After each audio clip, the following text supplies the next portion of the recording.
Here's Riding on the Wind, slightly slower and condensed the song into a shorter version.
Hey, Riding on the Wind is a really fun song to play. It's not a difficult song, uh, but it's just so fun. The riff is so cool.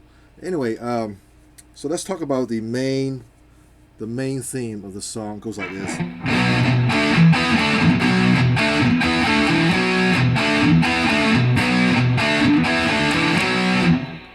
Now, what it's basically doing, you have a B power chord at the E7, A9, and D9 position. And that's the only entire power chord that the song plays.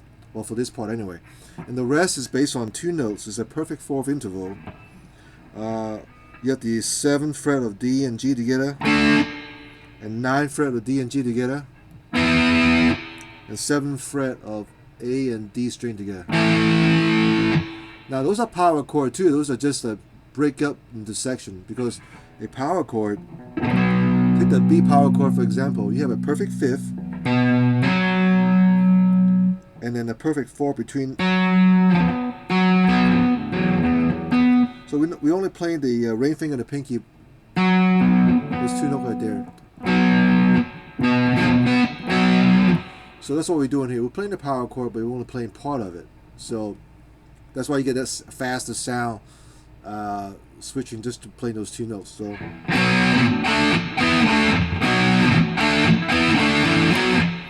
what I'm doing is I play the B power chord, and I play in the mute on the 7th string, or 7th fret on the E string, and the 7th fret, and then you lift the hands up. You play the 7th fret of D and G together with your index finger still on the barring. And then you put the ring finger and pinky on the 9th fret, play those two notes on the D and G, and then back to 7th fret of D and G. And you play the 7th fret on the E string, mute it one time, and you play the entire B power chord.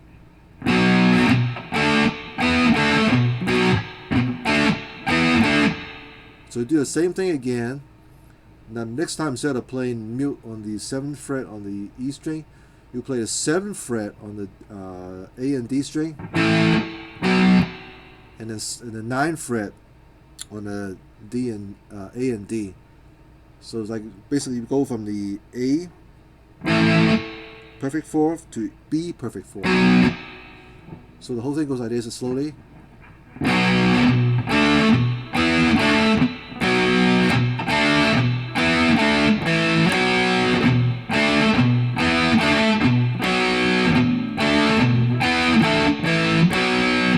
again.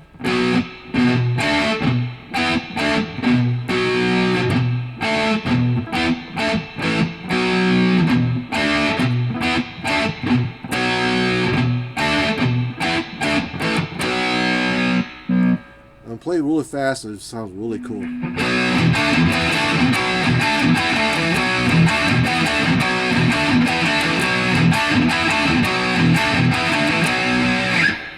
So that's the main theme on the song. Now the power chord section, the first one you go from the E power chord, and then to a fifth position at the D power chord.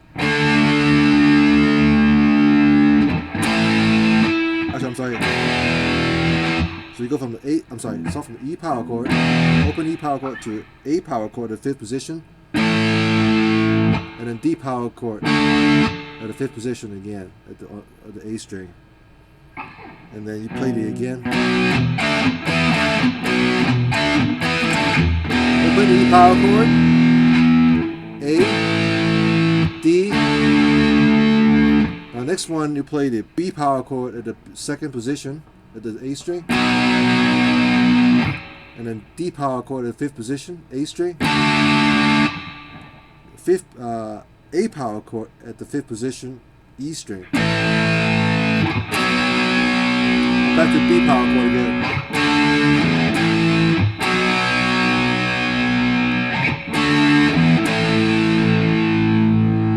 And they jump back to the same root again.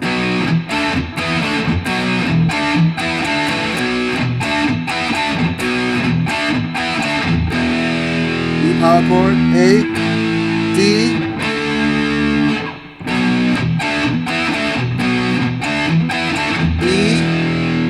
A, D, and then B power chord, D, A, B, D, A, B.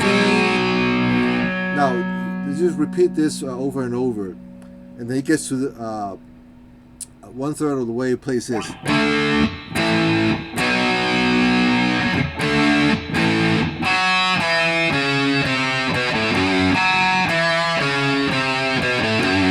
He plays that 4 times. So you're playing the 4 and 2 on the D string, and 4, 3, 2 on the A string. I'm sorry.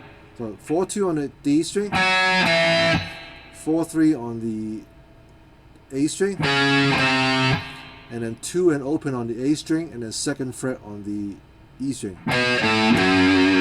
So.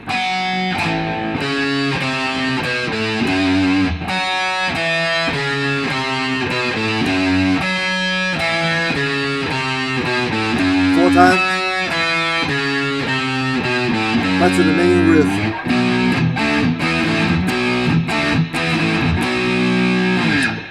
Okay, and after that, it goes to the solo, and behind the solo, he plays this part right here.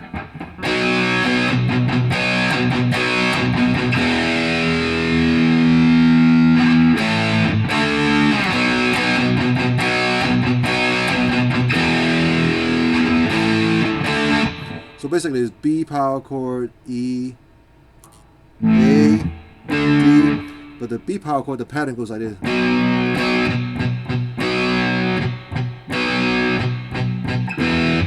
So basically you play the B power chord, strike 1 time, and then you play it again, and you mute on the 2nd fret on the A string 3 times, B power chord again, and you do it twice, mute on the 2nd fret on the A string twice, and then play the B power chord. And mute on the 2nd fret on the 3 times on the A string. Open E power chord, A power chord at the 5th position, E string. D power chord, 5th position on the A string.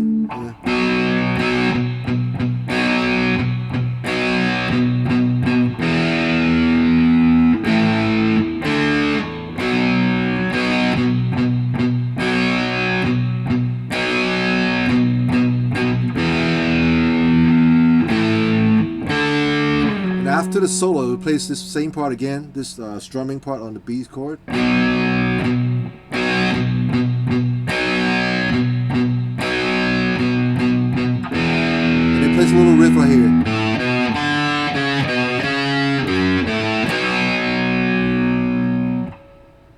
open A string, 2nd fret on the A, and then open D string. And then 4-2-4 on the A string. And then 2nd fret on the E, open A string, B chord again.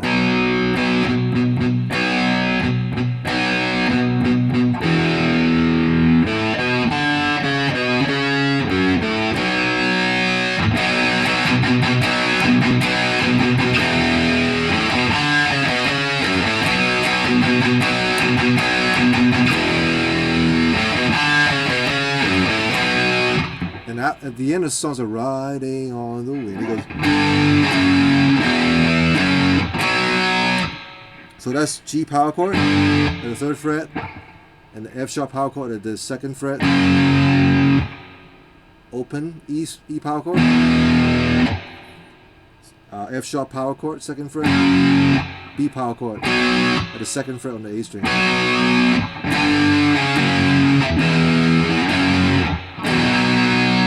Sometimes, like I say in my other video, Glenn Tipton plays power chord using his index finger and his pinky instead of index finger and ring finger. I do that sometimes because it's a relief on your hand. It's easier. It's strengthening your pinky, but also it's easier on the stretching on your hand too.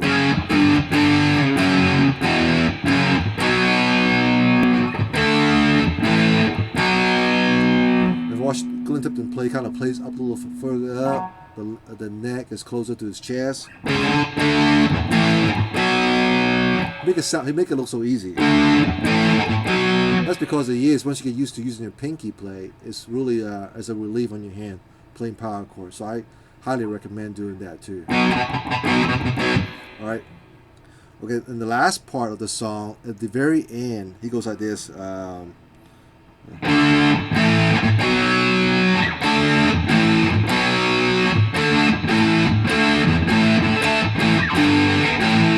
I'm sorry.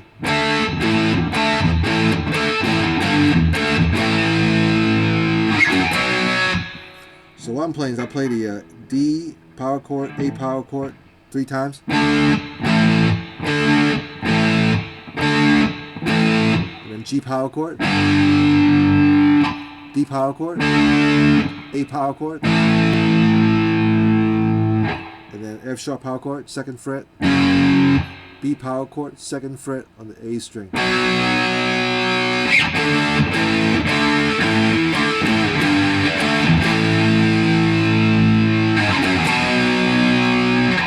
So what you want to do is when you get to the A power chord, you start counting 1, 2, 3, 4, 1, 2, 3. So the F sharp power chord start on the eighth beat of the measure before it goes to the B power chord. So 1, 2,